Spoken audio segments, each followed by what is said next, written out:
Cam, in 1986, you pioneered the work on the yield curve foreshadowing economic downturns. What did that work entail? So it was my dissertation at the University of Chicago, and I was looking at the cyclical properties of the yield curve. And looking at the yield curve, which is the difference between a long-term U.S. Treasury yield and a short-term Treasury yield, it's usually the case that the long-term has a higher yield than the short-term. But in certain situations, it's inverted. So the short rate is higher than the long rate. And I found that almost always that was bad news for the economy. And it foreshadowed a recession. And I published the paper in 1988. And how's it done since then, out of sample since 1988? Well, it's interesting and surprising because you're often disappointed by research results after publication. So the result gets weaker, but surprisingly, in the 4 recessions that followed my dissertation, the yield curve inverted before every single one of them, including the global financial crisis. And also, and this is surprising too, it didn't provide any false signals so far. And so one story for this could be that the Fed increased short rates too high, slowed down the economy too much. Is that the rationale in your thinking, or do you have other stories behind this? So there's a theory in my dissertation in 1986. And it's a fairly simple theory, and it has to do with the basic concept that interest rates have 2 components, an inflation or nominal component and a real component. That real component is linked to real economic growth. So anytime you get a situation where the real return over the longer horizon is less than the shorter horizon, that's bad news. It's saying we're going to slow down, and the evidence is supportive of that. Okay. So if we think about the long-term interest rate in this case, as we know, the central bank, the Fed, has been doing quantitative easing over the last 5-8 years, and they've bought a lot of longer-term debt, potentially pushing down interest rates. Do you think this means this could be a false signal this time, or when the curve inverts? Yeah, so this is a very good point, that maybe this indicator has worked in the past and won't work in the future because of intervention. And it's possible that's true. We can't forecast perfectly what's going to go on. But I will say that the history of Fed intervention is actually a long history. Indeed, part of the quantitative easing was the so-called Operation Twist, but the original Operation Twist was in the mid-1960s.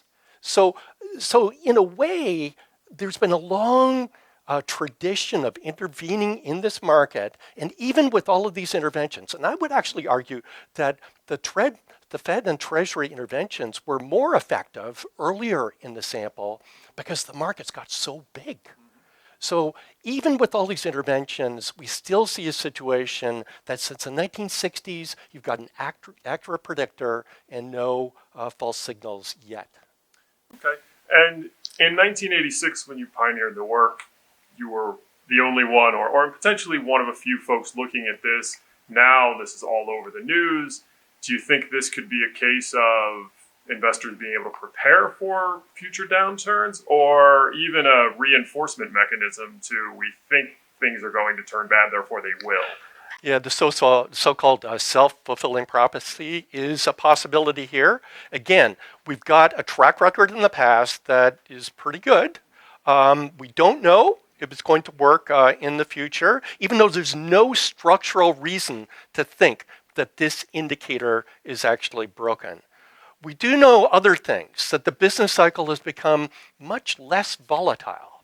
So that is also potentially consistent with this idea that people are better at looking at these indicators and making adjustments to kind of smooth out the fluctuations in the business cycle.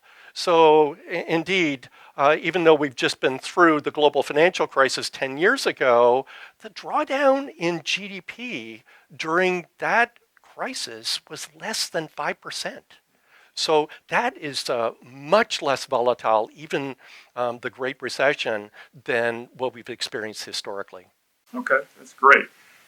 if we think about investors, when the yield curve inverts, it doesn't necessarily mean recession tomorrow or next week. There is some amount of lag. So in your work, how long is that lag? What is the variation in that?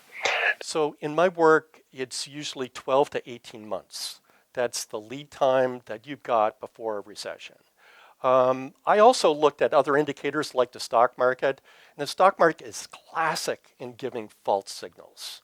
The best false signal was Black Monday in 1987, a dramatic decrease in the stock market. People said, well, there's going to be a recession in 1988, but the yield curve was positively sloped, and I said, no, it's going to be 4% growth or more.